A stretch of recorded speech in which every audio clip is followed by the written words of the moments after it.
कभी ऐसा महसूस हुआ है कि दुनिया की सबसे शांत जगह पर बैठे हों, लेकिन मन के अंदर एक पूरा मेला लगा हो, एक शोर जो कहीं बाहर से नहीं बल्कि अपने ही अंदर से आ रहा है। इसी को कहते हैं आंतरिक भीड़। आज हम इसी भीड़ के पार जाकर सच्चे एकांत को खोजने का रास्ता समझेंगे। तो चलिए इस सफर की शुरुआत करते हैं। एक गुरु का बड़ा गहरा कहना है कि ध्यान हमें अकेला करता है और यही अकेलापन सच के रास्ते पर ले जाता है। अब देखिए, ये वो अकेलापन नहीं है जिससे हम सब घबराते हैं, नहीं, ये वो अकेलापन है जो हमें खुद से मिलवाता है, सच्चाई से मिलवाता है। और यही सोच हमारी आज की पूरी बातचीत का एक तरह से कहें तो आधार है। तो आज का हमारा सफर इन 5 हिस्सों में बंटा है। सबसे पहले देखेंगे कि अकेलापन भी 2 तरह का होता है।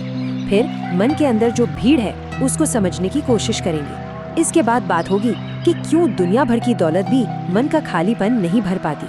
फिर हम सीखेंगे वर्तमान में जीने की वो कला, और आखिर में ये जानेंगे कि कैसे भीड़ में होकर भी सच में अकेले रहा जा सकता है। तो चलिए शुरू करते हैं। हमारी ये पूरी पड़ताल 2 कहानियों के आसपास घूमेगी। एक कहानी है एक नौजवान की जो दुनिया के मतलब से इतना तंग आ गया कि उसने अकेला रहना चुना, और दूसरी कहानी एक ऐसे अमीर आदमी की है जिसके पास सब कुछ था, फिर भी वो अंदर से बिल्कुल अकेला था। यहाँ देखिए, दोनों में कितना बड़ा फर्क है ना? एक तरफ वो नौजवान जो बाहर से तो अकेला है लेकिन मन से किसी का साथ ढूंढ रहा है, और दूसरी तरफ वो अमीर आदमी जो लोगों की भीड़ से घिरा है लेकिन अंदर से एकदम खाली और जिंदगी का मतलब ढूंढ रहा है। तो यहाँ से एक बात तो साफ हो जाती है कि अकेलापन बाहर की चीज नहीं, ये तो मन की एक हालत है। अच्छा, तो अब वापस उस नौजवान की कहानी पर आते हैं। वो परेशान होकर एक गुरु के आश्रम पहुंचा, और वहां उसे एक ऐसी सच्चाई पता चली जिसके बारे में उसने कभी सोचा तक नहीं था। उससे लगा कि उसकी समस्या बाहर की दुनिया है, उसका अकेलापन है, लेकिन असली दिक्कत वो तो उसके मन के अंदर का शोर था। तो जब उस नौजवान ने गुरु से कहा, मैं तो यहाँ एकदम अकेला हूँ, तो गुरु ने पलटकर एक सवाल पूछा। उन्होंने कहा, अगर तुम सच में अकेले हो तो तुम्हारे साथ ये सब लोग कौन हैं? अब नौजवान ने हैरान होकर पीछे मुड़कर देखा।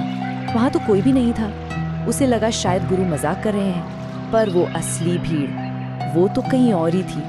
तो सवाल उठता है कि ये आंतरिक भीड़ आखिर है क्या?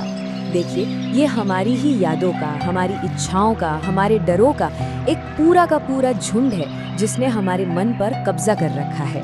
ये वो बिन बुलाए मेहमान हैं जिन्हें हम हर पल हर जगह अपने साथ लेकर घूमते हैं, और यही है वो जो हमें कभी सच में अकेला होने ही नहीं देते। फिर जब गुरु ने उसे ध्यान करने को कहा, तब उसकी मुलाकात हुई अपने अंदर की इस भीड़ से। जैसे ही वो आंखें बंद करता, उसे अपना परेशान परिवार दिखने लगता।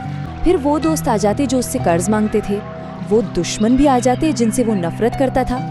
यहाँ तक कि उसकी अधूरी इच्छाएं एक बड़े से घर का, शादी का सपना बनकर सामने खड़ी हो जाती। और ये सब कुछ उसके मन के अंदर ही तो चल रहा था। चलिए अब जरा उस दूसरी कहानी की तरफ चलते हैं, उस अमीर आदमी की कहानी जिसने अपनी पूरी जिंदगी सिर्फ पैसा, शोहरत, दौलत कमाने में लगा दी। लेकिन जिंदगी के आखिर में जाकर उसे समझ आया कि ये सब तो बेकार था, क्योंकि बाहर की कोई भी चीज मन का खालीपन नहीं भर सकती।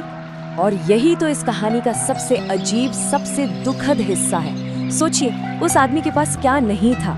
नौकर चाकर, पैसा, एक बड़ा परिवार, सब कुछ था, लेकिन इसके बावजूद उसे लगता था कि उससे ज्यादा बदनसीब इंसान इस दुनिया में कोई है ही नहीं। तब उसे जाकर एहसास हुआ कि असली खुशी, असली सुकून इन चीजों में तो है ही नहीं। इसी कहानी में सिकंदर महान का एक जबरदस्त जिक्र आता है।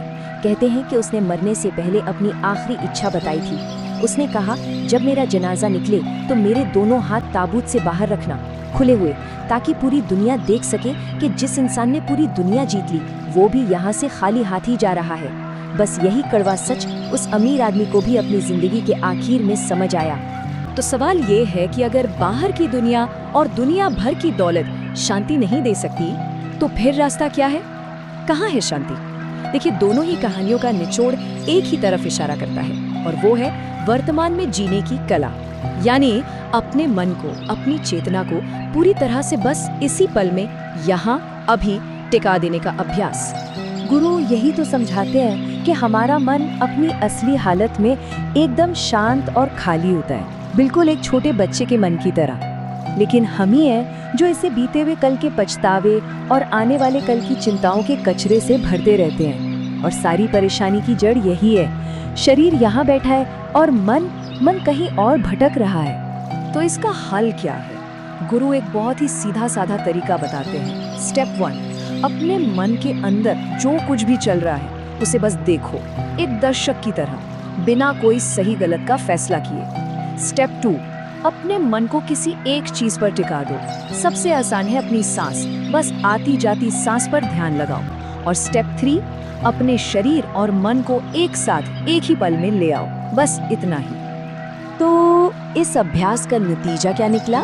उस नौजवान ने 1 महीने तक लगातार ध्यान किया और 1 महीने के बाद उसके अंदर एक जबरदस्त बदलाव आया। उसने एक ऐसी गहरी आंतरिक शांति को पा लिया जिसे अब बाहर की कोई भी चीज, कोई भी हलचल हिला नहीं सकती थी। और 1 महीने बाद जब वो गुरु के पास वापस आया तो उसने कहा, आज मैंने उस भीड़ को हमेशा के लिए विदा कर दिया है।